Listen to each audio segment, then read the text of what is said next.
दोस्तों, अभी अभी मैंने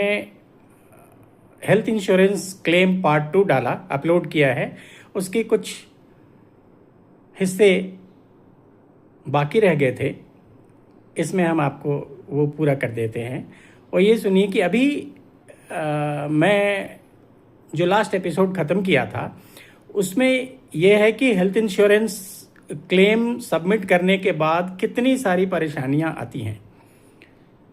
उनका हेल्थ इंश्योरेंस क्लेम देने वाला डिपार्टमेंट कोई और है, हेल्थ इंश्योरेंस पॉलिसी बेचने वाला डिपार्टमेंट कोई और है, ऐसा लगता है।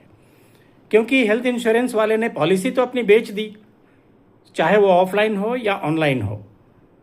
मगर जब क्लेम करते हैं रीइंबर्समेंट के लिए, जब पूरा पैसा पेमेंट करने के बाद हम क्लेम करने के लिए जाते हैं, रीइंबर्समेंट क्लेम के लिए जाते हैं, तो उस समय इतने सारे डॉक्यूमेंट्स मांगे जाते हैं, उसका कोई पहला कोई चिट्ठा होता नहीं है।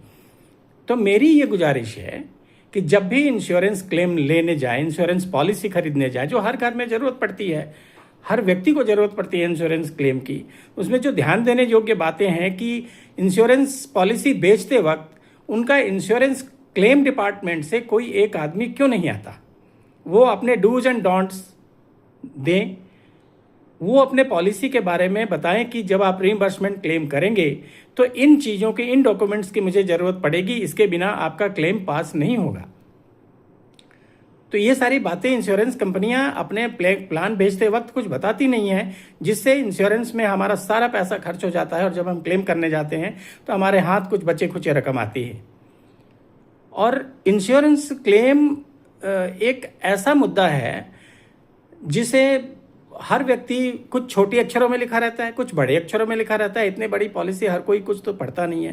प्री ऑथराइज, पोस्ट ऑथराइज, ये सारी चीज़ें बहुत लोगों के समझ में नहीं आती। तो आप लोग पॉलिसी खरीदते वक्त प्री ऑथराइज बीमारियों के बारे में जिक्र करें और उनसे पूछें कि हमारे कौन कौन सी बीमारियां हैं जो कि प्री ऑथराइज हैं और कैशलेस क्लेम में ये शामिल होंगी। और जब हम रीइंबर्स के लिए सबमिट करेंगे अपना क्लेम, तो आप हमारे अपने क्लेम डिपार्टमेंट से एक पॉलिसी लेटर वहाँ से भी इशू करा के बताएं, हमें पहले जानकारी दें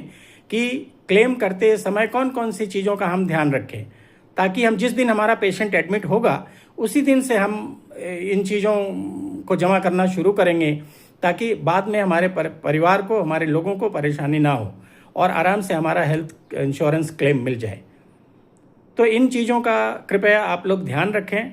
और इंश्योरेंस क्लेम लेते वक्त बहुत सतर्क हों और इन जानकारियों का उपयोग करें। आशा है कि आप लोग इससे लाभान्वित होंगे